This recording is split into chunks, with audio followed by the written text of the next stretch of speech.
Hello, I'm Jeremy Mullen. I'm the pastor at Two Rivers Presbyterian Church. I'm glad to be able to join these other pastors from the Park Circle churches as we walk through Holy Week. We've already gotten to the Last Supper, or at least the beginning of it, and heard about Jesus washing the feet of the disciples, about his new commandment to them. And in this video, we'll think a little bit more about what happens at the meal itself. As you may remember, it's a Passover meal. This is a meal to celebrate what happens in Exodus 12, when the people are brought and delivered out of slavery in Egypt. And each Israelite family would sacrifice a lamb and spread the blood of that lamb around their doorposts. And the houses that had the blood spread over them were passed over. They weren't judged. There was no death of a firstborn in those families. It's important background for this meal because this is the meal that they're celebrating. But Jesus begins, as they sit down for the meal, Jesus begins by telling them that he knows one of them will betray him. It's an interesting way to start the meal, isn't it? And they all start saying, "It's not me, right? It's not me, right?" But their questions also betray their insecurity. And what we know is by the end of the evening, they will all walk away. So it's a warning, and it's sober. And while Jesus is specifically talking about Judas, it gives us a hint of what's going to happen, how they will all run away from him. But they do sit down for this meal. And Jesus does something curious in this meal. Instead of talking about the lamb, he starts talking about himself. He talks about how the bread that they have is his body. And the wine that they're drinking is his blood, given for them for the forgiveness of their sins. It is the blood of a new covenant. Jesus takes the emphasis off of the lamb sacrificed and puts it onto himself. He is announcing a new covenant that he is about to make. He will be the sacrificial lamb of that new covenant. But then, not to lose track of his own insecurity, Peter jumps in after the meal and says, "Back to that betrayal stuff. Jesus, you should know I won't ever betray you."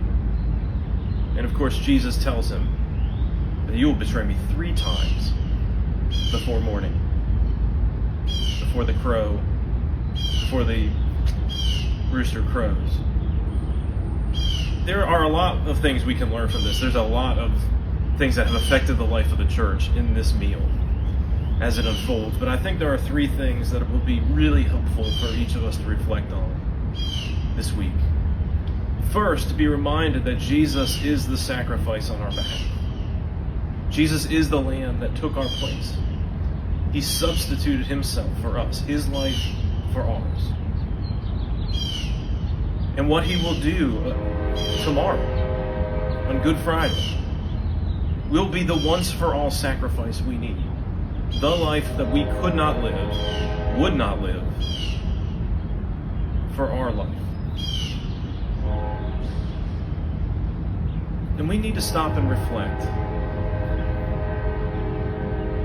on the depth of the grace of Jesus, of the love that he has for us in taking our place, and the love of the Father to send him.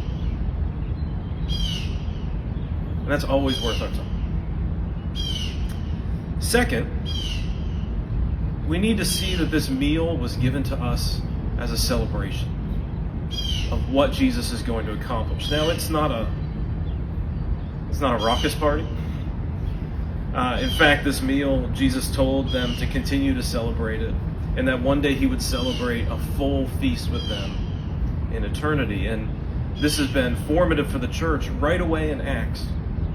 In Acts 2, we see that the church is celebrating this meal. Now, sadly, this meal has become a source of much contention in church history. In fact, even among the Park Circle churches, there's certainly disagreements about how we understand it exactly.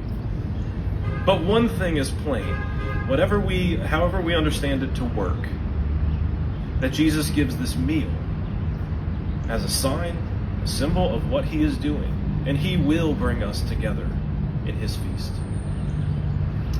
And then a third thing I think we can think about, that we ought to think about, is the contrast that's set up between Judas and Peter. This happens in all four of the Gospels. But it is predicted that both of them will reject Jesus. He directly predicts it about both of them. And both of them do. But the fork in the road is the cross. You see, in his shame and in his guilt, Judas cannot handle it and hangs himself. But Peter throws himself on the grace of Jesus.